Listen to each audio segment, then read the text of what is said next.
because we wanted something that was easy and very doable for a small staff. When we had the opportunity to work with, in this case it was a Community Development Corporation in 2008, was looking for an opportunity to do something around the holidays.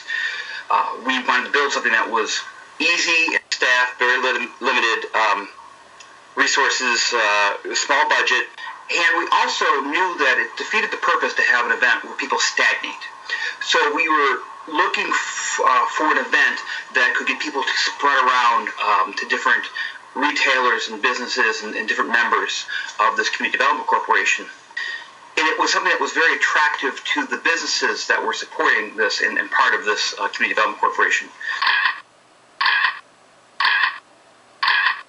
But here are all these decorations that are all over town that nobody's looking at. So something that was easy, something that made the most out of the decorations that were already there. There was already a big investment in holiday decor.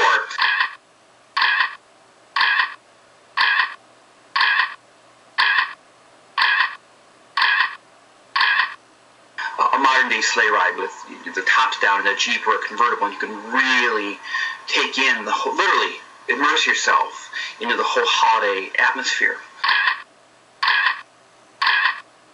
In this event that really worked for this small organization that was really looking to make a big impression over the holidays.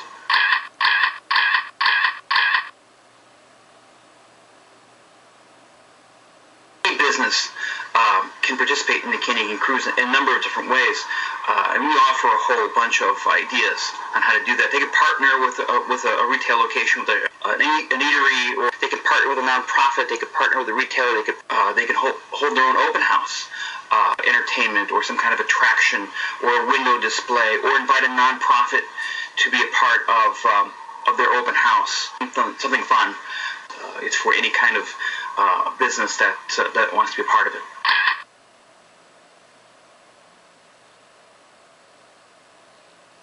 Why do people cruise? Because it's fun. People that own Jeeps and convertibles because they like to drive with the top down, and I think we give them permission to do it in the middle of winter when other people would give them funny looks. We sort of make it okay. Kids really get a kick out of being bundled up and putting the top down and really being able to see and experience the lights and the decorations that are all around during the holidays, and really get to see the window and wave to people all along the way. It's also a big hit with pet owners. You're literally immersed in the holiday atmosphere. The heater going, but the windows and the top down, and you got the holiday music playing, and there's just lights and decoration everywhere, and waving to people that are just full of the holiday spirit. And it's easy. It's something that your kids can participate in. Whole families can participate very easily. No, you don't have to drive a Jeep or convertible to participate. If you're willing to roll down your windows, you can be an honorary convertible. Open those sunroofs if you have them, but definitely roll down those windows as far as they'll go. Turn up the heat, play some holiday music, and join in the cruise.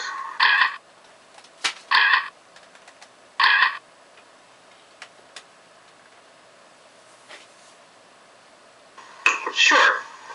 I think there is an influence of Tuba Christmas. Tuba Christmas is an annual gathering of tubists that play Christmas carols. Dozens, hundreds of tuba players come together and perform Christmas carols.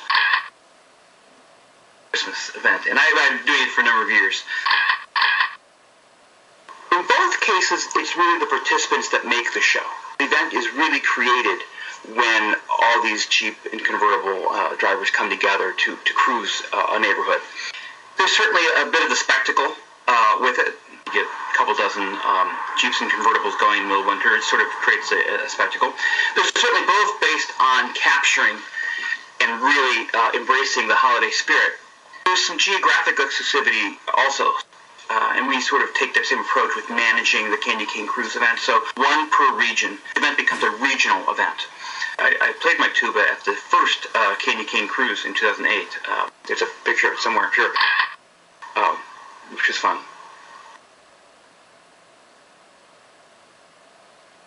The ornaments were there from the beginning, and we put the year on them always. And it's something that every candy cane cruise, they sort of collect them. You get them when you check in the cruise. They're sort of the fuzzy dice of the candy cane cruise, and you'll see them hanging from rearview mirrors. And after a couple of years, you see 2, 3, 4 ornaments hanging from the rearview mirrors. And then they go home and they put them on their tree. And then for the next candy cane cruise, they come off the tree, go on the rearview mirror. So yeah, you'll see this hanging from some rearview mirrors.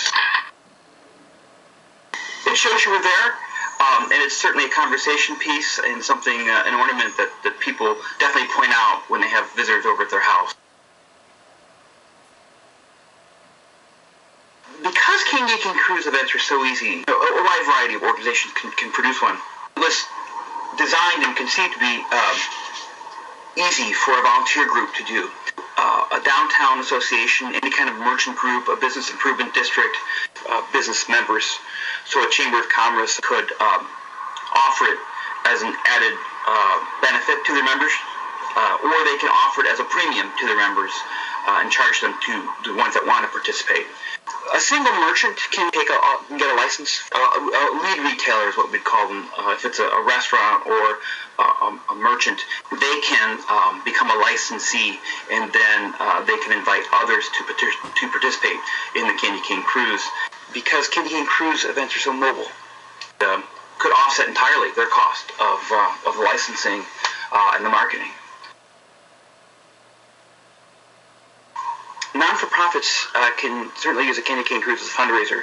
They can offer an opportunity to be a part of this regional, citywide event.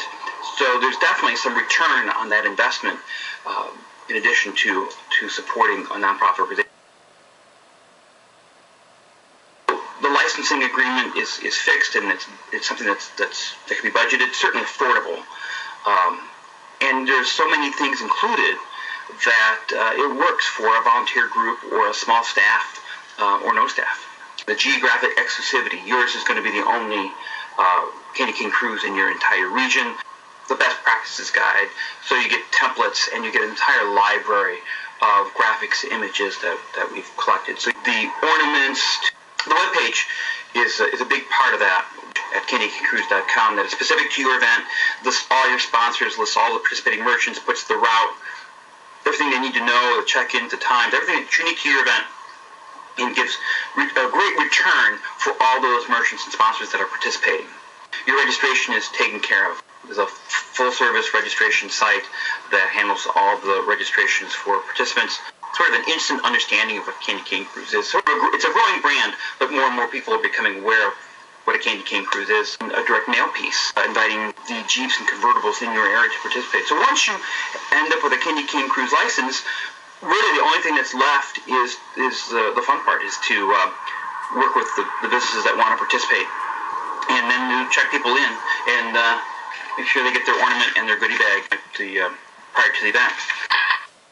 And that's why it works so well for organizations like chambers and merchant associations and nonprofit organizations that know what their expenses and know what they're going to get for it, and know it's going to be an effective event that's really going to work for them. There's geographic exclusivity. You want to make the most out of the Candy Cane Cruise. And something you can't do with lighting ceremonies. Every block, every street, every park, every gazebo, every town square, every shopping center has a lighting ceremony. We wanted something that we could manage geographically so that there's not one on every other corner. Yours is the only one in your entire region. Well, Candy Cane Cruise events are great for sort of extending, because they're so easy to produce. You can do them later in the season. So many things happen right after Thanksgiving. That's really a post-Thanksgiving blitz of holiday stuff, and it sort of tapers off. So Candy Cane Cruise actually happen much later into the season because they're so easy to produce and so easy to be a part of. They're also great at turning a weeknight into a weekend night. So retailers that are typically slower on a weeknight can suddenly have a great deal of activity that a Candy Cane Cruise can generate. Candy Cane Cruise, it's a very tangible return on the investment. You're going to be part of this Candy Cane Cruise with a lot of traffic. So it's a great opportunity for organizations that don't have big staff or big budgets. Fixed cost, it's affordable, it's easy to produce, and can yield some pretty good results for your organization.